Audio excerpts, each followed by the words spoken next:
So the module bundler that we're going to use in this course is called Parcel. And it's super fast and easy to use. And even more importantly, it works out of the box without any configuration. Now, you might have heard of Webpack as well, which is probably the most popular bundler, and especially in React world. However, it's way too complex to use in a course like this, and so let's now learn how to use Parcel. So Parcel is basically just another build tool which is also on NPM. And so we will use NPM to install it. So NPM install Parcel, but this is now a different dependency. And so here we have to write -- save dev like this. Okay, then hit enter and simply watch it install. So a dev dependency is basically like a tool that we need to build our application. But it's not a dependency that we actually include in our code. All right, so it's simply a tool, and so that's why it's called a dev dependency, because we can use it to develop our project. And so therefore it appears here in a new field in our package.json file. So again, these libraries that we actually include in our code are the regular dependencies, and Parcel is a dev dependency. All right, so let's clear the console here and actually use Parcel. So we do it here in the terminal because Parcel is basically just another command line interface. However, we cannot simply run Parcel like this. So this is not going to work because the command is not found. And the reason for that is simply that this doesn't work with locally installed packages. And Parcel was indeed installed locally, so basically only on this project, and that's why it showed up in the package.json file of this exact project. So there are also global installations, but more about that by the end of this video. Now, in order to still be able to use Parcel here in the console, we have two options. So we can use something called npx, or we can use npm scripts. So let's start with npx, which is basically an application built into npm. So the details don't matter, but what does matter is that we can simply use npx to now run the same command as we did before, but this time it is going to work. And so this is the normal command, and the option that we pass into Parcel basically is this entry point. So the entry point is index.html because that is where we include our script.js. So basically the file that we want to bundle up. So in our script.js, we are currently including this clone deep module from Lodash. And also let's actually put back this code from the beginning so that we are also importing our shopping cart module from before. And so basically in this example, the goal of using Parcel is to bundle these three modules together. So script.js together with shoppingcart.js and together with this clone deep. And so let's actually try this now. So I'm hitting enter here, and now it's going to take some time and do some magic behind the scenes, but now it is actually done. So Parcel actually then also starts a new development server on this URL. So let's click that. And so you see it opened a new tab right here. So basically, besides only bundling, it also does exactly the same job as our live server. So remember that we started this development server using the live server package, right? And so this one here does exactly the same. The difference is that this one is on port 8080 and this one is on port 1234. And here we also have localhost, but that is exactly the same as writing 127.0.0.1. So this is just the raw IP address, and localhost is the nicer name. All right. Now, if you did have any errors by doing this, so maybe you couldn't even install Parcel or maybe you got some error while you were trying to run this command, then let me help you troubleshoot that. So to do that, I'm going to open a new terminal here, and we can do that by clicking this plus. And so now we have 3. And this first one we actually don't need anymore. So this one is still running our live server. And so let's cancel that by hitting Control C. Okay? And again, that's because Parcel already does that same job. And so right now we no longer need this. And so now it's not working anymore. So let's close it. And the same for this terminal window. But anyway, let's go back to the one we were using. And so again, if you had any error installing it, you can try installing it with sudo, which will give you basically more permissions. So you write sudo and then exactly the same command as before. So npm install parcel. This will then ask you for your password, and then hopefully that's going to work. Now, if that doesn't fix it, then you have to install exactly the same version as I am using here. So we can read that in our package.json file. And so here you see that I'm using version 1.12.4. And so you can npm install exactly this version by writing @ and then 1.12.4. So maybe you have version 2 already installed, because it's going to be coming out very soon, and then that might break something. And so therefore it's best to use this version 1.12.4, at least in this project. In the next project, we will probably use version 2. And if that still doesn't fix it, then before doing this command, you can try to uninstall it first. So npm uninstall parcel like this, and then after that, you can try again to install this version. And so then you should be good to go. So you should have no more errors then. Okay. Now, speaking of errors, we do actually have one error here coming from our code.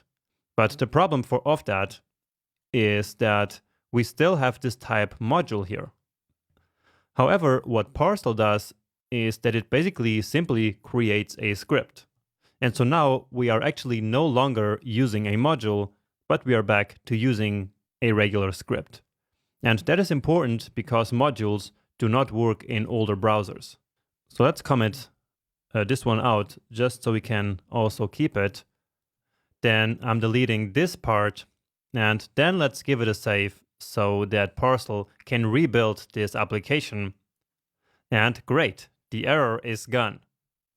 Okay, but now let's actually take a look at what Parcel did here. So what it did was to create this dist folder, which stands for distribution, because it is essentially going to be this folder that we will send for production.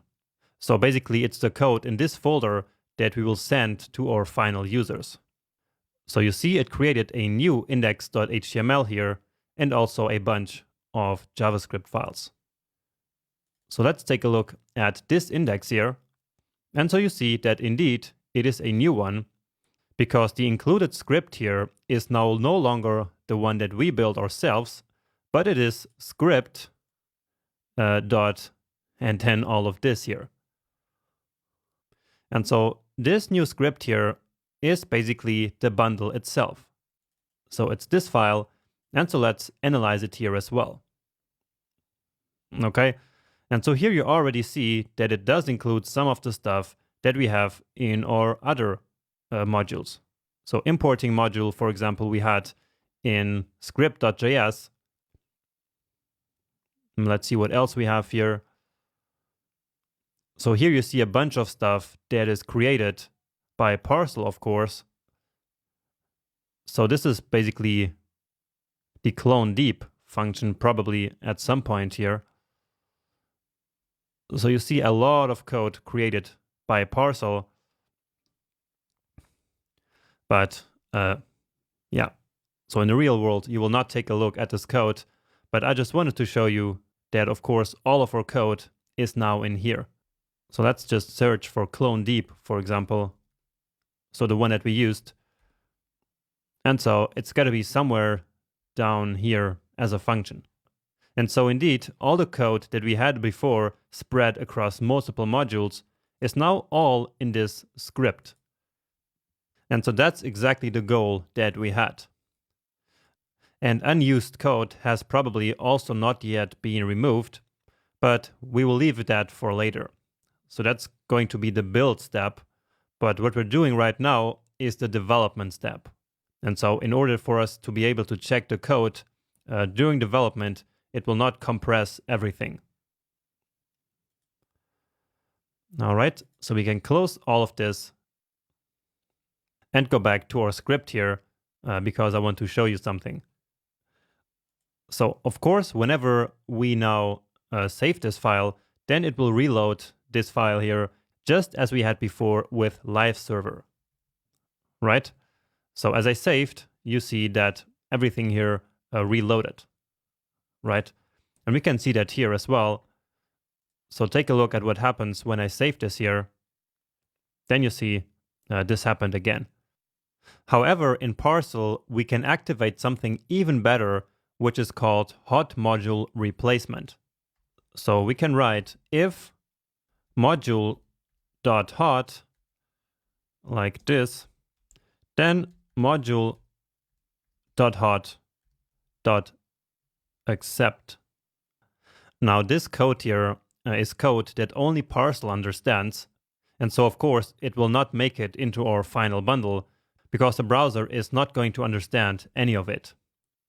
But anyway, what hot module reloading means is that whenever we change one of the modules, it will then of course trigger a rebuild like this, but that new modified bundle will then automatically, like magic, get injected into the browser without triggering a whole page reload.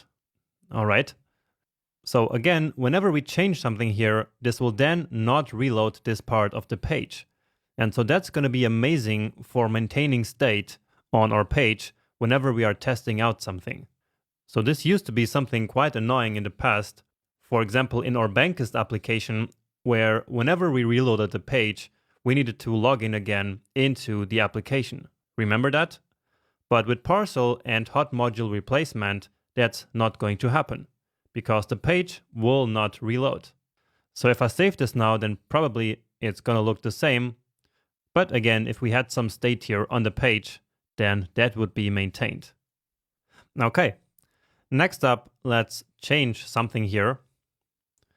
So as I said, when we first included this clone deep here from Lodash, this is quite cumbersome doing it like this.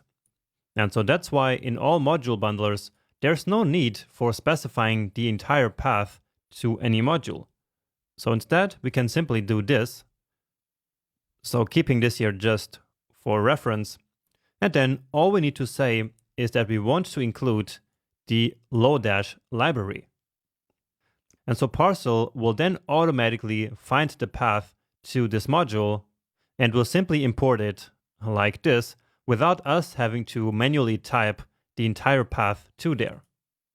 And so that's a lot more useful than what we had before. And in fact, this works with all kinds of assets. So even with HTML or CSS or SAS files or even images, and of course also all kinds of modules. So not only ES6 modules, but this is also going to work with CommonJS modules. So let me actually show that to you. So instead of importing the ES version of Lodash, we can simply import Lodash like this. So just the regular version of Lodash. And Parcel is even smart enough to then automatically install this package here.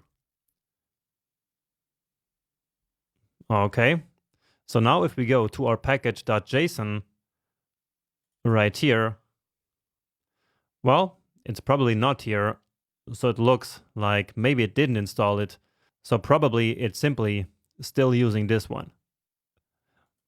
Okay, but anyway, what I said is still true.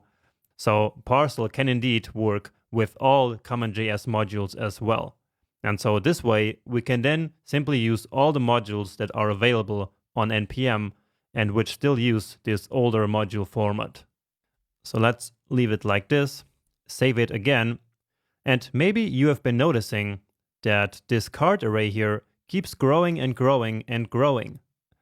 So if we take a look at this, you see that we are adding these 3 products over and over again. And so the reason for that is hot module replacement. So the state is maintained whenever we reload the page here. And so that's exactly what we can now observe here. Okay, so if we save it again, then we will have 15. Because we are simply adding new objects into this object that keeps persisting over page reloads, basically. And so this works with all state. And again, it's going to be really, really helpful. Okay, so this is how Parcel works. Let me now finish it here. Because remember, the way we executed Parcel first was by saying npx parcel and then index.html. However, I mentioned that there is a second way, which is to use npm scripts. And so that's the way we actually use it in practice. So npm scripts are basically another way of running locally installed packages in the command line. They also allow us to basically automate repetitive tasks. And so therefore, we then don't have to write npx, parcel, and all of that every time that we want to use it. So we can simply create a script here. Let me delete this one here. Let me just delete all of it and create a new one. So we need double quotes and then the name of the script. And the default is start here. And then here comes the script itself. And so the script is going to be simply parcel index.html. So again, we can't write this command directly in the command line, but we can write it in the npm script. And so let's now go back to our console and try it out and actually run this command. npm run and then start. And so start is the name of the npm script that we defined here. So let's try that, and here we go.